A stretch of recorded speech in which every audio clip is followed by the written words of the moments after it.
आज हम कक्षा छठवीं विषय गणित अध्याय 2 पूर्ण संख्या के अंतर्गत 2.2 के सवाल हल करने जा रहे हैं। इसका पहला प्रश्न है, उचित क्रम में रख करके आपको योग ज्ञात करना है। इससे पहले हम बात करें योग तत्समक और गुणात्मक तत्समक। योग तत्समक का अर्थ ऐसा है कि किसी संख्या में वो कौन सी संख्या जोड़े कि वही संख्या प्राप्त हो। तो ऐसी संख्या हमारे पास केवल एक ही है और वो है 0, यानी योग का तत्समक अंक जो है वो 0 होगा।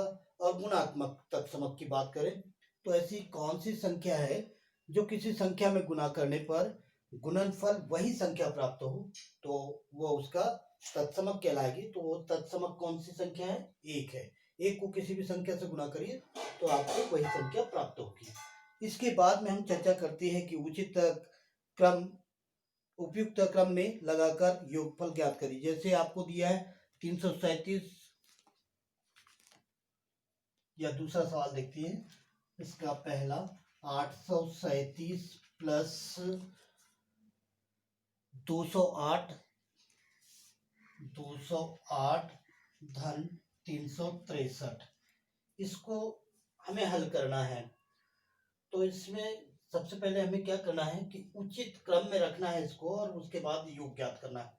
तो सबसे पहले हम संख्याओं को घटते क्रम में रख देते हैं। सबसे पहली संख्या हमारी ये है 837 धन, इससे छोटी संख्या 363 धन 208। ये हमने क्रम बना लिया, एक उचित क्रम बना लिया, यानी अवरोही क्रम बना लिया। अब इसको योग करते हैं। तो पहले हम इन दोनों का योग करें, फिर बाद में इसका योग करेंगे। तो ये दोनों का योग करेंगे तो ये हो जाएगा 7 3 10 का 0, हासिल का 1, 6 3 9, 9 और 1 10 का 0, हासिल का 1, 3 और 1 4 और 8 12 धन 208 बराबर से। अब इसको जोड़ दीजिए, 8 का 8, 0 का 0, 2 और 2 4 और 1 का 1। ये हमारा हल हो गया। इस तरह से आपको उचित क्रम में रख करके आपको हल करना है। इसके दूसरा सवाल भी आप ऐसे ही करेंगे। फिर प्रश्न नंबर 2 है, उचित क्रम में लगाकर गुणनफल ज्ञात करिए। ये तो बन जाएगा ऐसे। अब दूसरा प्रश्न इसी का देखिए, उचित क्रम। दूसरा प्रश्न का हम इसका भी पहला देखते हैं। दिया है 2 गुणित 1768 गुणित 50, 2 गुणित 1768 गुणित 50। इसका भी उपयुक्त क्रम बना करके आपको गुणनफल हल करना है या गुणनफल ज्ञात करना है। तो हम सबसे पहले इसको भी वही करते हैं, संख्या के अवरोही क्रम में रख देते हैं। सबसे पहले इसको लिखेंगे 1768 गुणित 50 गुणित 2। अब पहले इन दोनों छोटी संख्या का गुणा कर देते हैं। ये जैसा का वैसे ही लिख दीजिए, 1768 गुणित 5 दूनी 10 और 0 का 0। ये हो गया आपका। या 50 का पहाड़ा 2 बार पढ़ेंगे तो 100 आएगा, ऐसे भी आप कर सकते हैं। या फिर 2 शून्य 0 और 5 दूनी 10, ऐसा भी कर सकते हैं। अब 1 का पहाड़ा अगर इस संख्या में करेंगे 1 का गुना, तो इतनी की इतनी चाहेगी और 2 जीरो लगा देंगे हम। तो ये हो जाएगा 1768 और इसका 1 से गुना हुआ तो, और ये 2 शून्य जैसे के वैसे। तो ये हमारा हल है। ये एक सरल तरीका है। नहीं तो फिर आप पहले क्या करिए, 0 का गुना करिए इसमें, फिर 0 का गुना करिए, फिर 1 का गुना करिए, यानी इकाई के स्थान को छोड़ना है। पहले इकाई का गुना हुआ तो पूरा लिखेंगे, फिर इकाई का गुना होने के बाद दाई का गुना करेंगे तो इकाई का अंक छोड़ करके फिर दाई के नीचे से लिखेंगे। फिर दाई का हो जाएगा, फिर सैकड़ा का, तो दाई का स्थान छोड़ करके सैकड़ा के नीचे से अंक लिखते चले जाएंगे। तो इस तरह से ये बन जाएगा। तो ये आपका हो गया दूसरा प्रश्न। ऐसे ही तीसरा प्रश्न देखते हैं। तीसरा प्रश्न क्या कह रहा है? Question number 3। इसमें भी कहा है आपको प्रत्येक का मान ज्ञात करिए। तो हम इसमें देखते हैं 297 गुणित 17 गुणित 2, पहला ही इसका 297 97 गुणित 17 धन 297 गुणित 3, ऐसे कुछ। हाँ, इसको हमें हल करना है। तो देखिए यहाँ पर ध्यान दीजिए, ये दोनों जगह पर है, तो हम इसको क्या करते हैं, बाहर निकाल लेते हैं, कॉमन निकाल लेते हैं। गुना में है तो इसको बाहर निकाल लीजिए, तो 297 गुणित, अब हमने ये बाहर निकाल लिया तो यहाँ पर हमारे लिए क्या बचा, 17 बचा गुना के लिए, और धन यहाँ पर ये निकल गया तो क्या बचा, 3 बचा।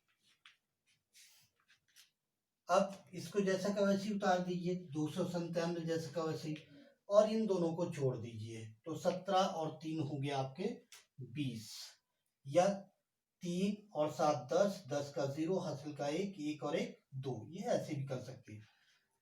अब 0 का, चलिए मैं ये इस बार पूरा बता देता हूँ कैसे गुना करना है। हमारे पास दो संख्या है, 20 का पहाड़ा हमें नहीं आता, मान लीजिए कोई बड़ी संख्या हो, 20 का तो आता है, लेकिन मान लीजिए कि कोई बड़ी संख्या है, तो कैसे करेंगे, इस 0 का पहाड़ा 7 बार पढ़ेंगे तो 0 आएगा, 0 का पहाड़ा 9 बार पढ़ेंगे तो 0 आएगा, 0 का पहाड़ा 2 बार पढ़ेंगे तो 0 आएगा। अब एक संख्या का गुना हो गया हमारा, तो इकाई का अंक हमें छोड़ देना है, क्योंकि इकाई का गुना हो गया तो इकाई का अंक छोड़ दीजिए, इसको क्रॉस लगा दीजिए या इसके नीचे 0 लिख दीजिए, एक ही बात है।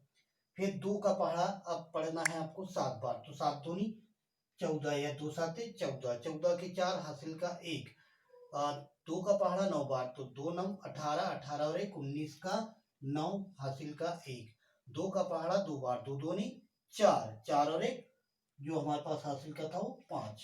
अब इसको जोड़ दीजिए, तो ये 0 4 9 और ये 5 जैसा का, या फिर हम डायरेक्ट जैसे आपको बता रहे थे, देखिए 7 2 का पहाड़ा 7 बार, 7 दूनी 14 के 4, हासिल का 1, 9 2 9 18 के 8 और हासिल का 1, 18 और 1 19 का 9, हासिल का 1, 2 दूनी 4, 4 और 1 5, और इकाई हमारी 0 थी तो 0 आगे लगा देना था। इस तरह से भी हम डायरेक्ट भी कर सकते थे या ऐसा कर सकते थे। तो ये हमारे दोनों तरह के आंसर, या दोनों विधि से हम आंसर निकाल सकते हैं। ऐसे ही आपको प्रश्न नंबर 4 देखिए, उपयुक्त गुणों का प्रयोग करके आपको गुणनफल ज्ञात करना है। इसमें देखते हैं हम बी नंबर का, 854 गुणित 102, चौथा प्रश्न।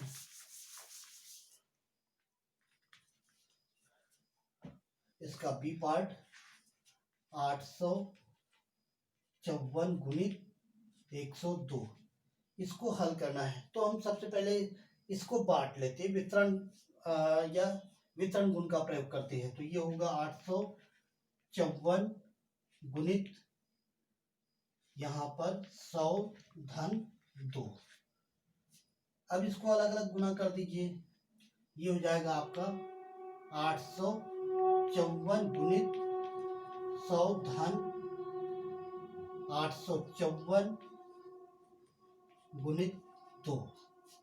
अब गुना कर दीजिए, ये बताए कि इकाई दाही आपकी 0 है, तो इकाई दाही पर ये एक बार गुना कर दीजिए और इकाई दाही आप 0 रख दीजिए, धन इसका गुना करिए, 2 चौक 8, 2 पंचे 10 का 0, हासिल का 1, और 2 8 16 और 1 17। अब इसको जोड़ दीजिए, 8 0 7 4 11 का 1, हासिल का 1, 1 और 1 2, और 5 7, और ये 8 का 8, ये हमारा आंसर आ गया।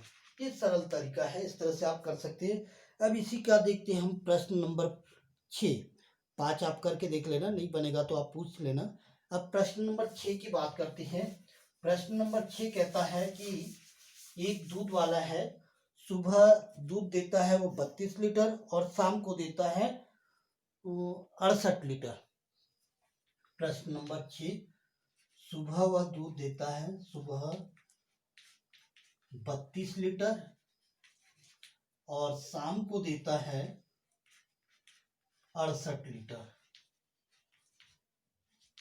और 1 लीटर दूध की कीमत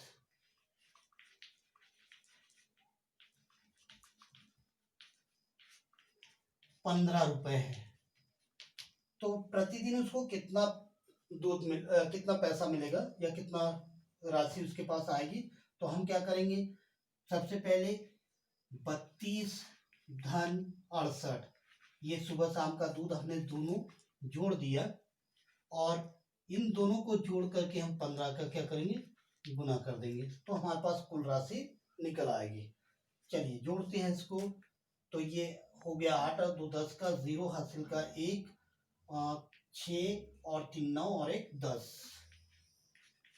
गुणित 15 बराबर से वही इकाई दाई आपकी 0 है, 15 लिख दीजिए और इकाई दाई को 0 कर दीजिए, तो ये आपके राशि हो गई।